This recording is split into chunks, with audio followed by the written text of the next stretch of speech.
Calvary.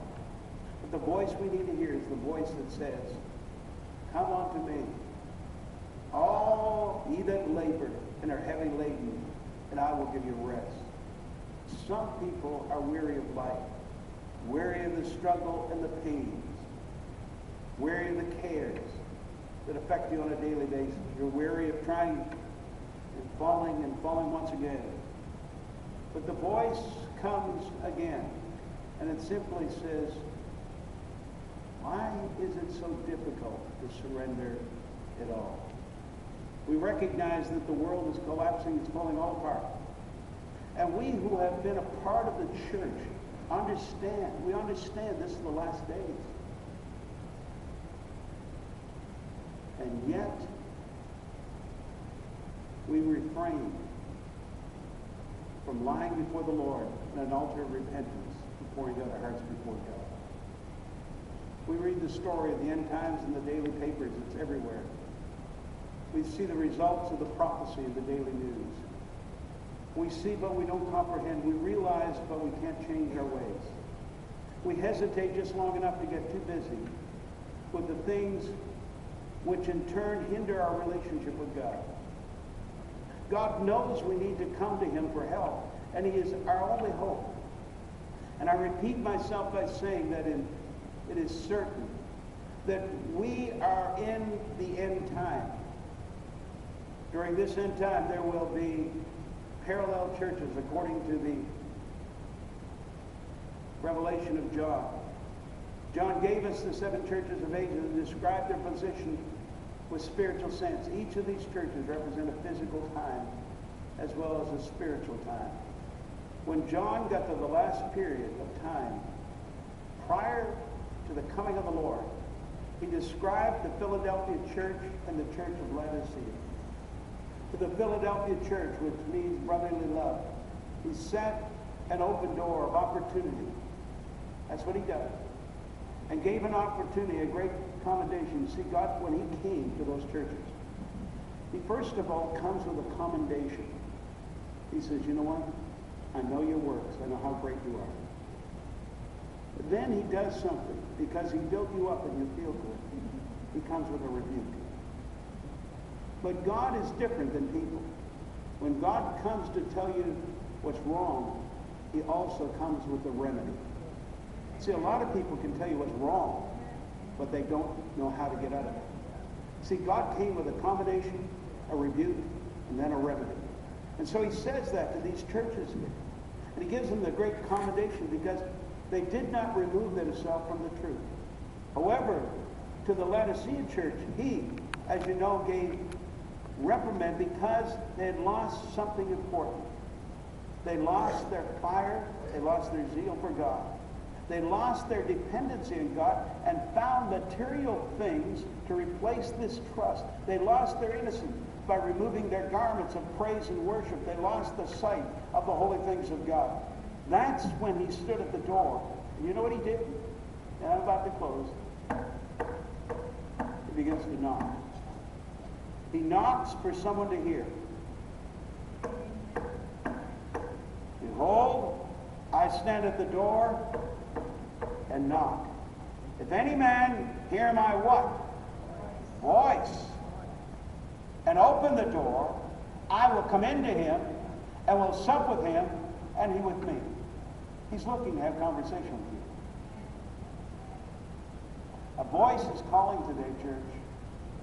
A voice is trying to be heard about the roar of the world and what's going on.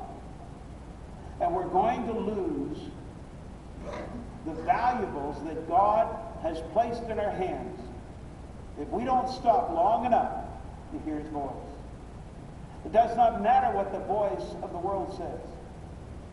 It doesn't matter what the voice of your friends say. But it does matter what the voice of family says. It doesn't matter.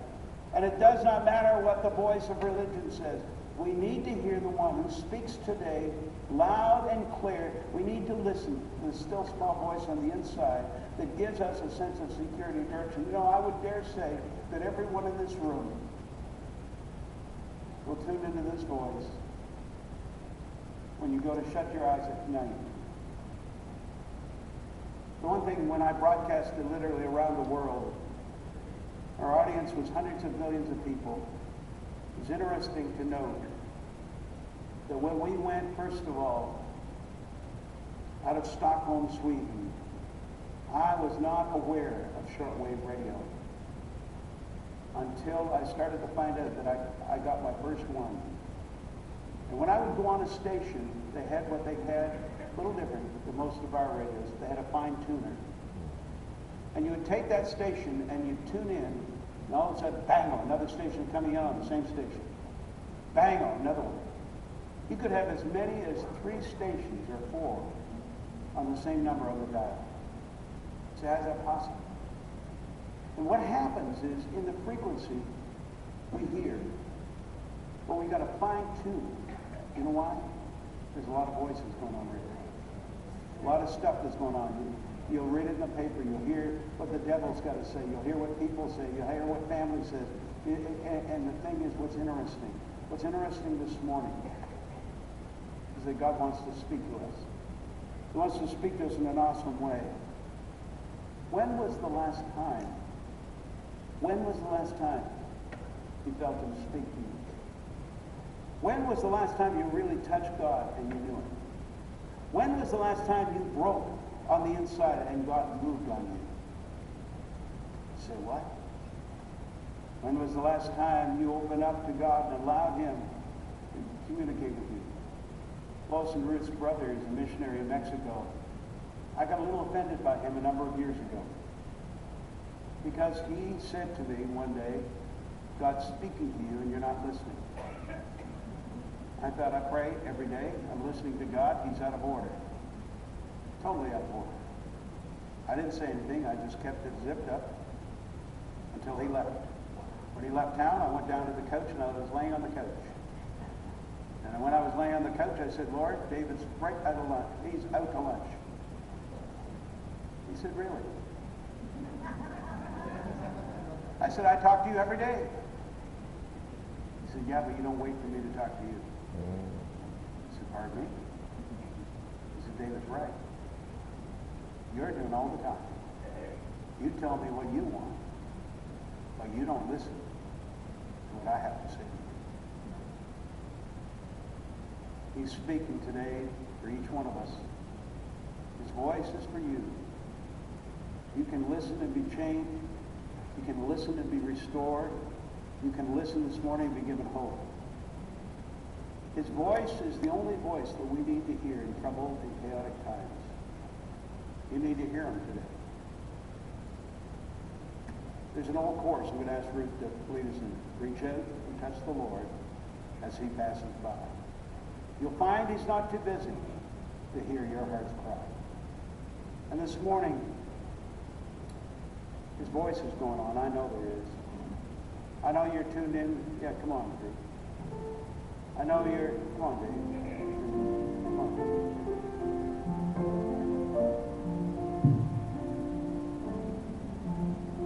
There's a lot of people that are speaking a lot of stuff. But he's just looking to you to say, you know what? Sometimes we get too smart. One of the things that happened to me while I was in the hospital the other day, I reached there.